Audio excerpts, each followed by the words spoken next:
And we're here. We're rocking. We're rolling. Hello, everybody. Happy Thursday to you, or Loot Day, as I'm calling every day of the week now, because I feel like I'm doing these loot streams every day, which is awesome. It's a treat for me. And today I am especially excited. I get to sit down with Josh Hittie today and talk about. Well, I won't spoil the surprise. I'll let Josh kind of tell you what we're going to be doing. But for those first tuning in or checking this out, this is a loot design stream. I'm Spencer Campbell of Gila RPGs. I designed an RPG called Loot. It's a fantasy RPG with a whole bunch of looter shooter vibes smashed into it. And as a result, the game is just like flooded with loot. And I thought it would be a fun idea while the Kickstarter campaign is going on to sit down with friends and cool people from the indie RPG scene and just make some fun bonus loot based on any kind of topic that the person might be interested in. So we've done some fun ones so far. We've done Avatar, we've done Star Wars. I just did Metroidvania slash Destiny with John Boyle. So we've done some pretty fun stuff. And so, Josh, would you mind introducing yourself to folks, letting them know who you are, what you're up to, anything like that, and then also tell us what we're going to be talking about tonight? Sure. Hello, I'm Josh. I make tabletop role-playing game stuff. I do a lot of my own sort of, indie things. I've worked with Spencer, written stuff for Spencer before, which is always fun. Probably biggest thing I'm working on right now is I'm on the team for the upcoming Tomb Raider tabletop role-playing game, which has been wild, and I'm so excited for people to get their hands on that down the road. And then a couple kind of the secret stuff that hasn't been officially talked about, but is very cool and conceptually relevant to the topic at hand. So I have been big into hex crawls, hexploration, whatever you want to call it, for capital R reasons. So I've been doing a lot of research on that, and kind of experimenting and iterating and trying to figure it out, right? So I thought that general theming of exploration gear, equipment, things characters would need to do that sort of stuff could be fun to play around with in loot and see how what is a compass like in loot, Yeah. or can there be cool scavenging abilities, things like that. So just yeah. I am so into that idea because, I think when I'm making loot stuff and stuff that I've made with other people so far, like one of the first things you start brainstorming is like weapons, like how are we going to hurt monsters and things like that, which is like a natural starting point. But then, like, there is all the non combat side of a role playing game, all that exploration stuff. And I think having a whole night devoted to like, well, what does it mean to actually have the exploration gear that you need sounds perfect. It sounds fantastic. Hey, Aaron's here, talking about liking your hex crawl musings on Tumblr. So you've got a fan. You got Yeah. a fan. Very small. Very exciting. So, uh, yes, Tomb Raider. By the way, I'm super excited for Tomb Raider. I can't remember. Is there a date or anything on Tomb Raider for I stuff? don't know if there's like an official date yet. And I don't want to like Sure. say things I'm not supposed to say. Like Sure. we've been I think it's fine to say we've been going through the open playtest feedback, which ended a month and a half ago. Okay. Evil Hat likes to do big open playtests. So we are diligently working on all of that. But I think since there was the playtest, I guess some of the mechanics and stuff aren't necessarily a secret on how Yeah. the game works. But it's PBTA, powered by the Apocalypse, but there's a lot of cool DNA from like Blades in the Dark, Forged in the Dark type stuff. Apocalypse Keys is obviously kind of a huge, and Brindlewood Bay carved from Brindlewood I think is it's maybe carved the from Brindlewood. Yeah. engine. Ray, who's the lead designer, obviously did Apocalypse Keys, which is also a carved from Brindlewood game. So that general approach of you're going through this adventure, collecting truths to try and discover or survive the final truth at the end, or lose completely. which is very cool. So there's really interesting things going on with adventure frameworks and how do you do an adventure in a Powered by the Apocalypse game? How do you keep high levels of modularity and still give players and keepers the tools for creating interesting story beats and stuff like that.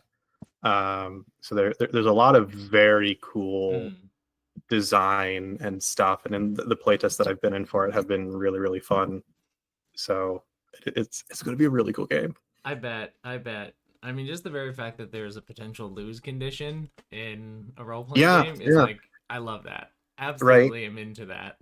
You your team has a nemesis, which can be something that happens during character creation. You can pull it from the adventure. There's a lot of different puzzle pieces you can slot in. But as you go through the adventure, the nemesis is trying to get to the same goal you are and get there first, and they're better equipped. They have more people. They're evil and rich, and you're these Classic. scrappy underdog, characters trying, doing your best.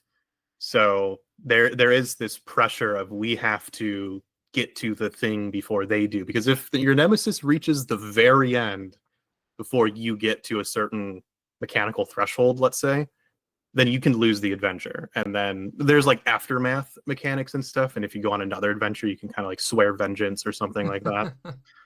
So the story doesn't end, but like, if you just sort of mess around for 8 sessions, you're probably not gonna you're not gonna get the good ending, we'll say. Yeah, I love that. Absolutely love that. It's cool. Because like I feel like I would have the push and pull as a player of like both wanting to win, like I want to beat the nemesis, but also knowing that the potential is like the bad ending. Like players do also, we throw ourselves Hmm. at the shit, and we're like, but what if Right. I made it worse for myself? there So there's plenty of there's a lot of fun levers that players can pull on to put the odds more in their favor, but typically at a cost. mm, So there are plenty of ways where you can make problems for yourself on purpose, right? And it's yeah. still sort of getting some progress, Oh, but like, nice. ooh, you're putting yourself in a really dangerous position if you choose to do that. So there's a lot of fun choice points throughout the game. Where do we choose to enter this phase so we can make progress towards the final tomb, but we got hurt really bad in the last action setup, so should we instead go into like campfire and recover and gather extra resources? But if we do that, maybe the nemesis gets further ahead. So there's all these moments where players are sort of pushed into difficult but interesting choices, which then creates a lot of cool moments. That's very So, cool. Uh, well, Tomb Raider is gonna be great. I'm excited for it. I'm very excited for it. And in Tomb Raider, you're doing a lot of exploring. You're moving around in space, so it feels like perfectly in line. And the vibes are right for what we're talking yeah, about tonight yeah. for some exploration loot. So I guess like a good starting point for us is to think about, generally speaking, when we're talking about like stuff that you have during exploration, there's like classic things like torches and rope and things like that. And like you were mentioning before we got going, like what is a compass, right? And there's Mhm. like the classic adventuring tools, and then there's things that go beyond that which are like the weird items that make exploration a new thing, like it's a new experience than maybe what you're typically used to. Mhm. So, like, I guess, are there any touchstones or things like that when it comes to exploration that you're like, I want to tap into this, or I want us to kind of be thinking about these like themes or vibes while we're thinking about exploration stuff? I think it would be cool. So I guess one general touchstone. So less related to Tomb Raider, more related to just other ongoing projects. I've been doing a lot of like research into the sort of old school approach to hex crawls, to mega dungeon, and like just what does that actually look like? Mm-hmm. How does that work? Because it's not something I'm like crazy familiar with. Right. Um, Although this could be a whole hour long conversation about sort of convergent evolution between some PBTA ideas that are happening in Tomb Raider and some stuff that is happening in like OSR space. And it's like we're reaching very similar Yeah, conclusions, but with very different vocabulary, that's cool. which is very fun. So one example in like mega dungeons is the restocking procedure that happens Mm. sort of in between. You're out of the dungeon, players out of the dungeon. The GM goes, looks at their map, and it's like, okay, what places get refilled? Da da da da da. And one of the tools that players have to sort of mess with that I've seen pop up in my perusing of old school blogs and stuff are like iron spikes and things, where it's like you can spike close a door, and that might prevent like Oh, the bandits from entering that wing of the dungeon, and therefore prevent them from gaining control of that area. So I think we could do something interesting, given that loot operates on this grid of like, what are, whether it's maybe a consumable, like that's just an iron spike that literally prevents enemies or even players from entering certain spaces, yeah. right? So That's I very think cool. I feel like the vibe that in my mind for this loot idea is like taking what are kind of mundane, just adventurers gear, but then like how might that manifest in loot? Or Yeah. like um maybe one of the clothing sets is like the scavenger's gear or something, and if you Mm-hmm. defeat an enemy while wearing the scavenger's gear, you loot something from Yeah. that. Or like if you walk over the space where an enemy used to occupy, you pick something up, Yeah. right? Because I think the cool parts about loot, um one, the spatial element of it is you're operating on this grid, so I think there's fun things you can do with movement, Mm-hmm. force movement, stuff like that. I think sets themselves, you could almost look at it like a deck builder approach. Like, oh, Ooh. I'm gonna try and work out the adventurer's deck, right? I want the Yeah. scavenger's deck, so I want to hopefully loot particular items that might have a natural synergy with each other, which is Yeah. something I've kind of experimented with in the loot for loot Yeah. that I did. Like, oh, these have maybe keywords or Yeah. synergies that all mesh together to give you a sort of motivation for like going for a specific build, like a deck Yeah, build right? almost. Like you're grinding for that particular item because it fits the build. It fits the thing. Like these items are going to tee off with one another and you're going to see these cool openings for you in play that weren't there before. Hmm. That's cool. I love it. Fantastic. Right. Um well, cool. I mean, let's dive into it. And like when we're thinking about loot categories, as you're familiar with, we've got like weapons, magic items, clothing, and consumables. And I guess my question to you is, are we even making a stop in Weapons Town tonight, or are we moving on into the other three Right. with what you have in mind? Right. I think you could do something weapon ish. Almost like these are items that I guess technically could deal damage, but Mm-hmm. maybe are so minimal, but their utility function. Like, let's say, like, classic 50 feet of rope. It's like, yeah, I guess you could wrangle somebody and it is one damage or something. But maybe the reason you want this equipped in your weapon slot is because of the movement. Like, it lets you yank someone across the map, or, you could imagine like the grappling hook moment. You throw it across and then you can Right. swing to the other side of the grid or something like that.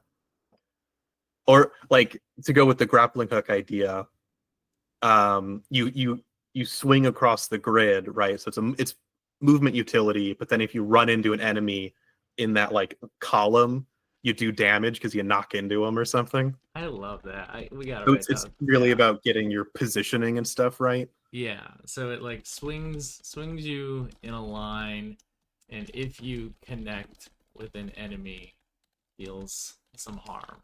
So it is Right. primarily there as a tool for being highly mobile around the grid, getting yourself into Hmm. position, but it has the capacity to do some damage if you sort of like Tarzan into somebody along the way. Right. Right. Which I could see somebody, getting a few cards of like the Iron Spike consumable and trying to set up your spaces to funnel all the enemies in one row, and then you Yeah. use the grappling hook and you hit all of them. Yeah, that's awesome. Let's so like the iron spike consumable, you're thinking it's something that like you plant it into a space and like no characters can occupy that space or something.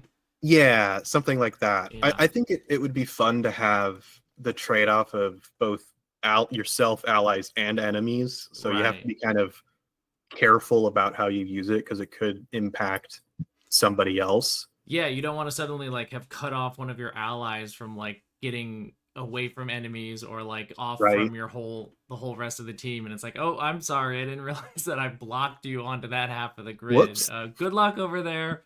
We'll see you hopefully on the other side. That's awesome. Yeah, so you're running around just spiking stuff, and then yeah, you're funneling people into a position so that you can do the big old cannonball with the grappling hook. That's Hmm. very, very good. I love that. Yeah.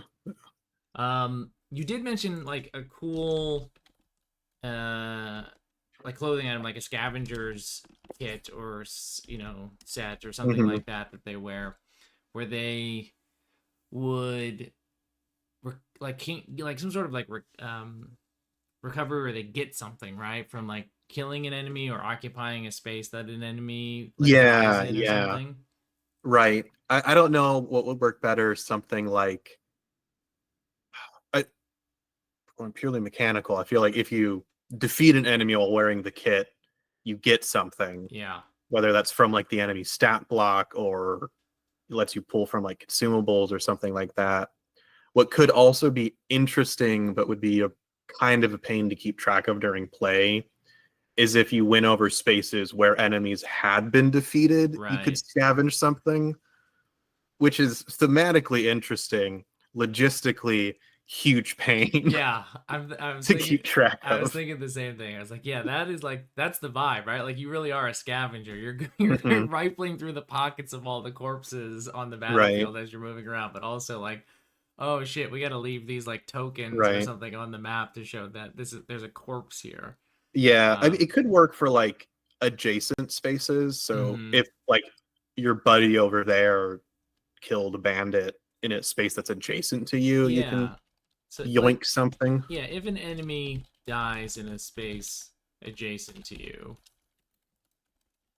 you know, get a thing. Uh, Hmm. I like the idea of I kind of like the idea of like you literally just pull from the consumable deck, because then it is like it could be any random consumable, and Right, that right. creates an interesting like story moment. You're like, why did were they carrying this of all things? Yeah, yeah. Because like the consumable deck gets like bigger and weirder as you add more factions to your city, and so you're like, wait a minute, this is like a mage guild consumable here. Hmm. Why did this weird goblin have this mage guild thing on them? Right. That does create a fun sort of emergent moment. Yeah. Sick. I love that. Cool. So we've got some spikes. We're slamming spikes down on the ground to like funnel people. We've got the scavengers hit to the pulling from the consumable deck. We got ourselves a grappling hook to like move around. Um, a super solid start so far, I would say. Right, right. Um, Go ahead. No, I was gonna say I'm trying to start thinking about, even things out with like magic items. And I do like the sort of dungeon crawling space we're in. And so this is less like explorers equipment, but more of like what are classic dungeon crawling magic items, like Right. a cursed sword or a wand of fireball, or like torches, or like I guess wand of light maybe, because Yeah. lighting is also super important. So less something that an explorer would come kitted with, and more sort of like a little meta Yeah. humor Easter egg of like, yeah, This you have is a cursed sword or something. yeah, yeah. I love that.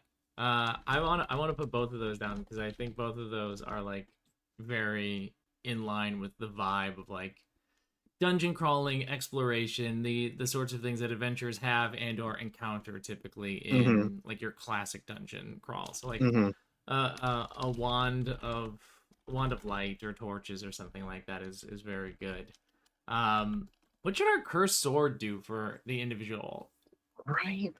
Like as a magic item, it magic items, as you know, can do a lot of things. They could be purely just a narrative thing that it gives them. It could be a stat boost. It could have like a charged effect, so it could effectively Hmm. be like it's a cursed sword and it can only do this like charged thing instead of like treating it like a regular sword.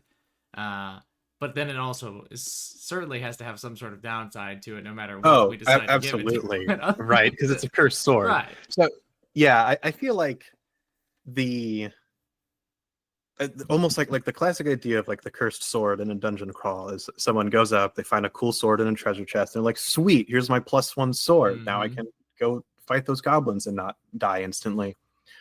But then surprise, it's cursed. So having it be almost just like normal sword, but maybe with a cool charged effect, but then the curse part of it has to come with something I'm wondering, like fun. I feel like since we're in the space of like trying to capture the quintessential dungeon crawl experience and the things that you expect, like I feel like you thus have to either be like especially vulnerable to the sort of trappings and failings of a dungeon crawl, and or like oblivious to them. Hmm. Like Hmm. you simply cannot detect traps if you have this. Like you have Oh, that would be a so funny. you like Yeah. you are incapable of realizing that a trap or an ambush is going to happen to you, like Right. because you're so Yeah. enamored by your shiny sword, you're Right. looking at this It's so cursed thing, cool. it's so cool that It's you so cool. inevitably, it's like if there is a trap in a room, you you befall the effects of a trap in a room when you walk into it. Hmm. Hmm. That's kind of almost the opposite because one of the other immediate inspirations I had proposed to you earlier was Dungeon Meshi or Delicious in Dungeon. Mm, And one of the characters has, I guess, a cursed sword, but it yeah. ends up warning him about oncoming monsters and stuff for capital R reasons. So this is just kind of funny because Dungeon Meshi, don't let in, is very much a dungeon crawl story, Okay. which is very cool. I would recommend it if you ever feel like a new series, Is it either read or watch. It's on Netflix. cool? I'll The watch the it.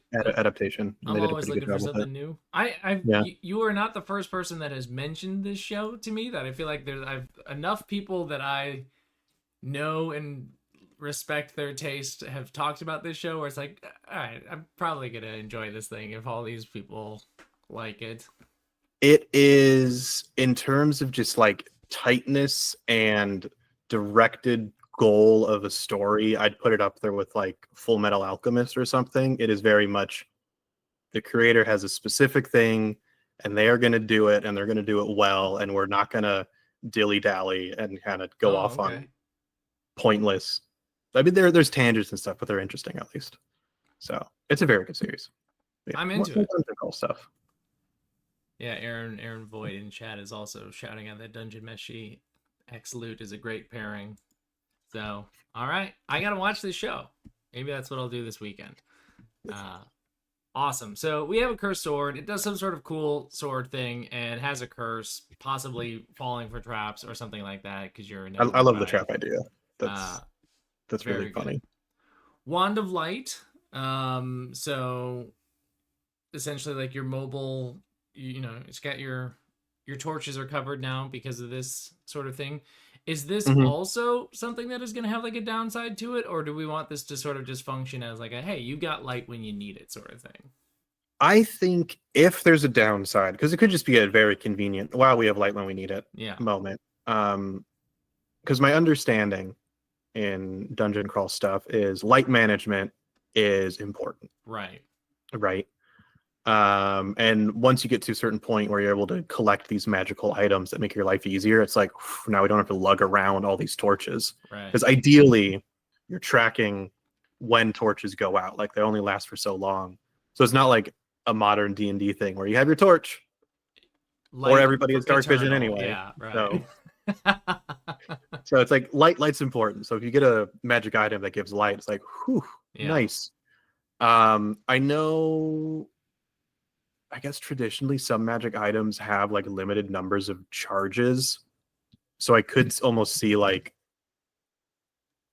a I don't know if, well, we could throw it out there, see what happens. Like a failure chance introduced in loot. So Mm-hmm. like you're using it, but maybe if you use it a certain number of times, you have to see if it runs out of charges or something. Or like instead of immediately rotating a card when you use the charge, you can use it more often than normal magical items, but then you have to turn it because it's charged, and maybe it takes something else to actually recharge it. Yeah, some sort of limited use or weird recharge. is cool. Absolutely. I like that quite a bit. Um, or even just like some sort of like provisional use of it. Like it's a Hmm. wand of light, but again, because we're so just tapping into the dungeon crawl thing, it for whatever reason only works in dungeons. So like Yeah, you're in a cave and right, it just like why isn't the wand working? It's like it's not technically a dungeon. right. I mean, there's also, I mean, I love that idea of it only works in dungeons.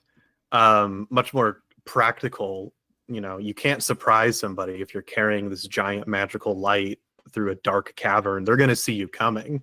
I actually love that idea. It just doesn't turn off.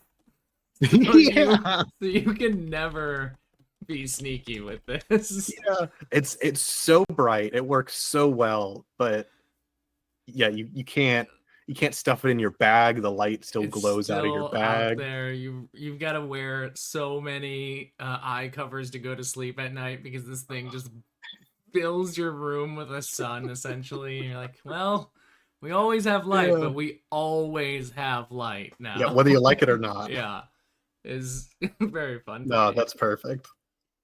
Just these like conversations in general about like dungeon crawling, like hardcore dungeon crawling, like old school dungeon crawling. I've never actually played a game like that before, but listening to you Mhm. talk about it actually sounds really fascinating to me. Right. So, because I've been reading various also posts on Tumblr, etc., of people recounting, how whether they're running or playing, and I think if you're coming from more like modern D&D, I think there's a bad habit when you look at old school or new school, old school, post old school, whatever you want to call it, um, of trying to be like, we can ignore rules if they're slightly annoying the first time Right. we ever look at them, right? But when you start to really dig into and follow the procedures and try and figure out why are they there, why do they work, and not all of them are good. Like not every retro clone Sure. is good, right? But the idea that, oh, you're tracking your torch use, you're tracking dungeon turns, time, how long things take. The GM is moving enemies around, and there are factions that are interacting, and the play style is much more what are interesting and or clever ideas we the players can come up with than what does my character sheet tell me to do. Right. So you end up getting these really interesting emergent moments and stories and surprises, right? When you're like rolling things on a random table and going, well, what does that mean? Like when you're talking about why does that goblet have a mage guild consumable? Suddenly that becomes like a little story thread Right. potentially. So I think when you dig into it and also find the sort of system and approach that works best for you, not all of them are going to. But I think there's because these days I'm really about emergent play and like what are games that I can run without having to think about prepping stuff or like without considering big story Yeah. kind of, and like what are games that give me the tools where things can pop up and be interesting and then I can take that and run with it, right? So which that style meshes surprisingly well with kind of this old school dungeon Mm-hmm. crawling approach to it because it really is here are these procedures and tools, stuff kind of just happens and emerges randomly and then just take that and run with it. Yeah. So And I mean, like, from like a video game perspective, I'm so into like survival games and stuff like that where mhm, you really do have to like plan out resources and think about that stuff and you have to be clever about like how you're going to do things rather than like right. my character has these powers and thus they can just do things, but it's more like okay, what am I going to do in this survival sort of scenario? I can Hmm. see why then like suddenly it's all coming together to me, Josh, of why people play these games. Yeah, no, it's like, It's so it's that very makes good. sense, right? That's very good. Yeah, and I think it's funny because it's really the more I've played certain kinds of PBTA, the more I've played like Blades and looked at Hmm. stuff, things like that, which are heavily like procedural, and the play to find out is sort of the same thing as like the old school emergent moment. Right. Basically, it's like you follow the game mechanics and instructions, and then something interesting happens, and then you follow that and see where it goes. Right. So having all of that background, ironically, I think has made me more interested in and appreciative of this sort of old school and old school-ish style of play and design, because it's been fun to tinker in it too. Yeah, so. I bet. That's cool. Interesting. Yeah, I know, very, very interesting. I'm gonna do some research after this. All right, cool. Well, we've got a cursed sword, we've got a wand of light, we've got our grappling hook, scavenger kit, consumable. We have the iron spikes. Anything like else, like any other of these categories that we want to kind of play in right now, and thinking about like what are some quintessential exploration type items that we want to lootify essentially? What would be something a little out of left field? Because I keep now wanting to do like take a classic adventurer tool and then like make it kind of shitty or make it not great for you. Like it's a compass, but it doesn't do something for you. Right. And like a compass that only points to treasure, but it only points to trapped treasure or something like that. Right. And you're like, well, okay, you know? there's something really valuable over here, but we're gonna have to go through this shit in order. Right. We know it's dangerous. Yeah. But we know it's over there. We also know it's valuable and it's over there. So what do we want to do about that? Is fun to me. I'm trying to think. We got consumables. We have the iron spike. Any other like classic adventurer consumables? Like we got torches covered with our wand of light. Right. We gotta have rope with the grappling hook. We got rope. There's like rations and stuff. If we wanted to try and think about how you gamify like rations, like a thematic, because I did notice with some of the loot stuff there is in consumables kind of like analogs between different sets of consumables. So like the scavenger's rations is like, the minor health potion kind of thing, but maybe it tastes bad. Right, it tastes bad. Like you heal, but it sucks. It tastes so bad, right? Because it's like hardtack, or there's this other famous explorer's ration that's like preserved meats and nuts all mixed in like lard or something, and it lasts forever, and it's super like calorie rich, right? But it's kind of just atrocious. It's truly a nightmare to consume. I love that. It tastes bad, or like it smells so foul that again it like attracts the most the most gruesome monsters. Are like, what's this weird corpse smell over here that I'm gonna go like check out? And you're like, it's just my food, okay? Leave me alone. Right. Yeah. No, that would something that would be interesting as a consumable is like monster bait. Ooh, I love that. Right. Yeah. You use it and it pulls something new onto the board or something. Yeah. Attracts enemies. I actually like that idea a lot, of like brings the new enemy to the board. Right. But it is also antagonistic to the existing enemies, right? So it's not like, we've made this fight harder for ourselves. We've made this fight harder for everybody. For everyone, right? Yeah. That's really, oh my god, I love that idea so much.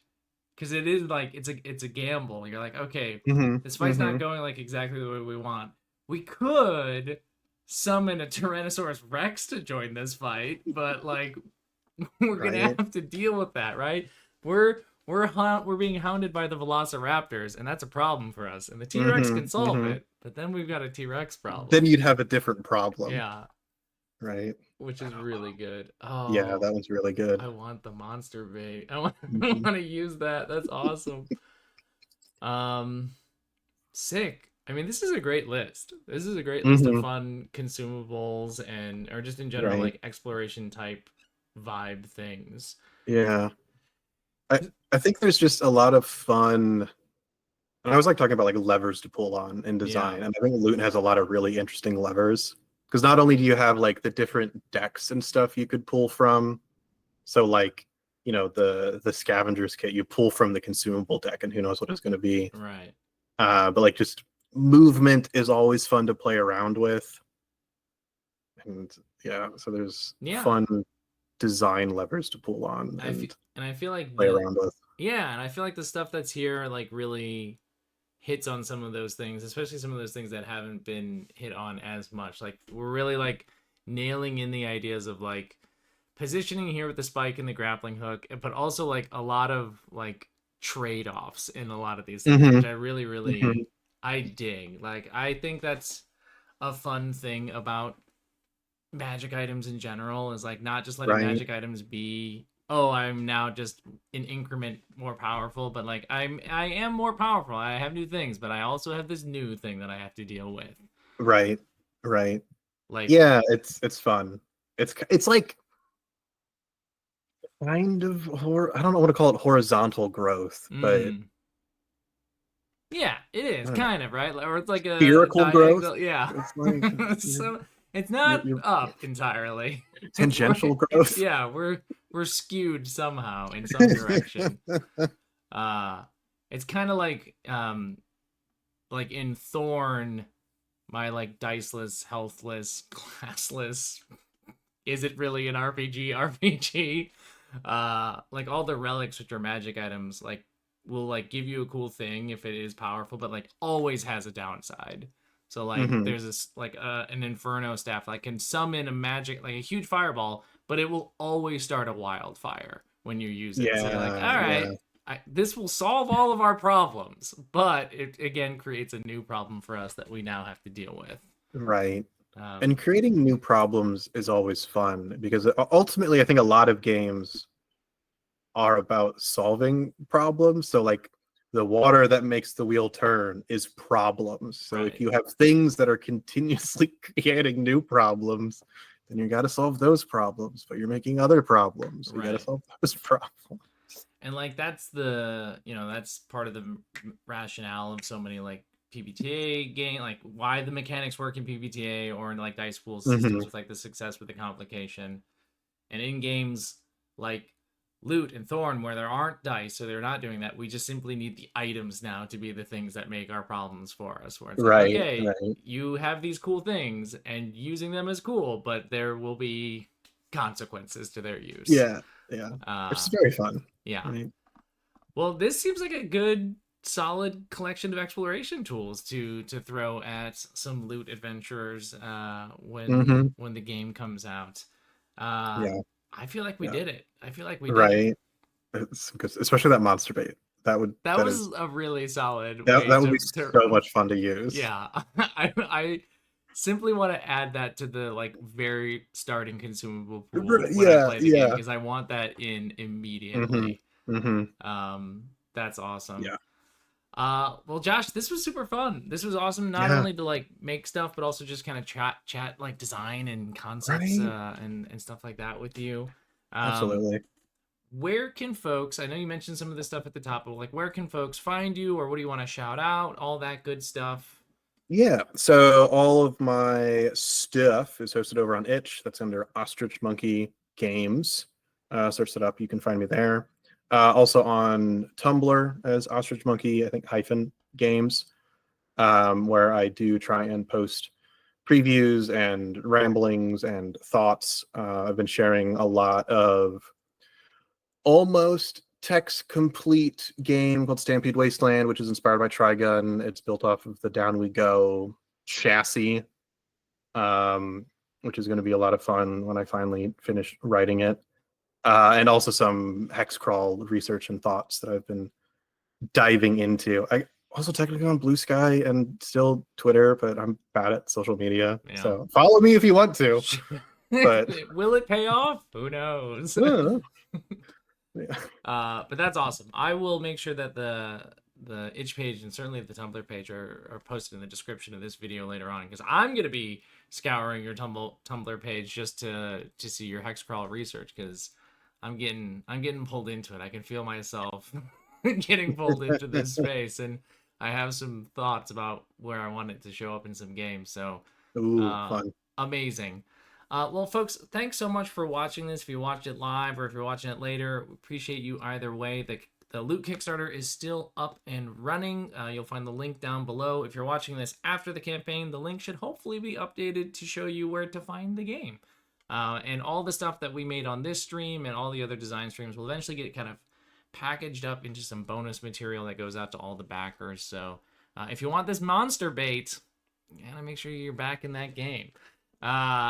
Thanks again to Josh and to everybody for hanging out, making some cool loot stuff. And I always forget to look up when my next stream is right beforehand. I think it's Sunday. But I don't remember who it is or what it is. So keep an eye out. Keep an eye out for that. All right, folks, have a wonderful rest of your day. We'll talk to you later. Bye.